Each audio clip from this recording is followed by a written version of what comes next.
புதுமை படைக்கும் மருத்துவ உலகின் பயணத்தில் மெட்னோவா 2026 இணைந்திருங்கள். Rotarian AKS doctor K Srinivasan அழைக்கிறார். ஒசூர்ல தென்பெண்ணை ஆற்றுல நுரைகள்லாம் மிதந்து வர்றதை பார்த்த விவசாயிகளும் பொதுமக்களும் அதிர்ச்சி அடைஞ்சிட்டாங்க.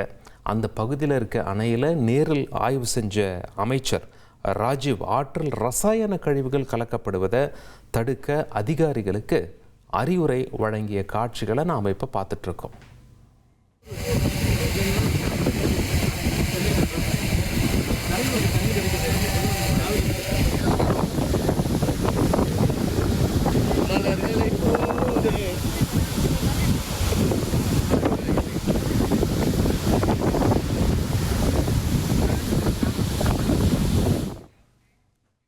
அதே போல நீலகிரி மாவட்டத்திலையும் கனமழையினால அங்கே அணைகள்லாம் நிரம்பி வரக்கூடிய ஒரு சூழலை பார்க்குறோம். நீலகிரி மாவட்டம் கனமழை பெய்து வரக்கூடிய நிலையில் பாண்டி ஆற்றில் தண்ணீர் ஆர்ப்பரித்துட்டு போகுது. இதனால கரையோரத்தில் இருக்கக்கூடிய மக்கள்லாம் பாதுகாப்பாக இருக்க சொல்லி மாவட்ட நிர்வாகம் அறிவுறுத்தலை வழங்கியிருக்காங்க. தண்ணீர் ஆர்ப்பரித்து செல்லக்கூடிய அந்த காட்சிகளையும் நாம் இப்போ திரையில் பார்க்கலாம்.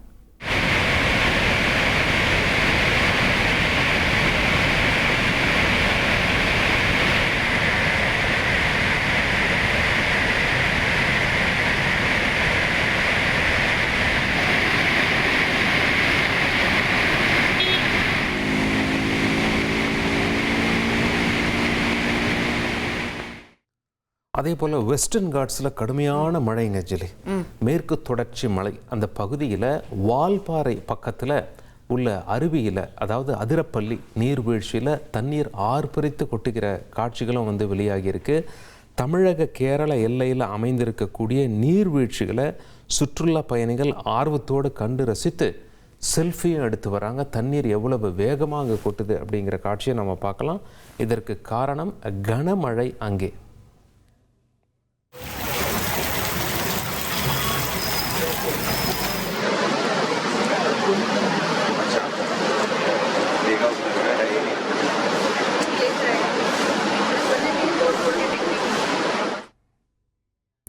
வழக்கமாக வார இறுதி நாட்களில் தான் குற்றாலத்தில் சுற்றுலா பயணிகள் குவிவாங்க அப்படின்னு சொல்லுவாங்க. ஆனால் இந்த தடவை பார்த்தோம் அப்படின்னா வேலை நாட்கள், இப்போ இது நம்ம பேசிகிட்டு இருக்க இந்த நேரம்லாம் ஆஃபீஸ் டே இருக்கும். ஆனால் இப்போயும் நிறைய பேர் அங்கே குவிஞ்சிட்டு வராங்க அப்படிங்கிறதா அடுத்த செய்தி. வேலை நாளான இன்னைக்கும் குற்றால அருவிகளில் சுற்றுலா பயணிகளினுடைய கூட்டம் அலைமோதுது. அருவிகளில் தண்ணீர் ஆர்ப்பரித்து கொட்டுறதுனால குற்றால சீசன் களை கட்டியிருக்கு அப்படிங்கிறதையும் சொல்கிறாங்க. அங்கே இருக்கக்கூடிய சூழல் தொடர்பான காட்சிகளையும் பார்க்கலாம்.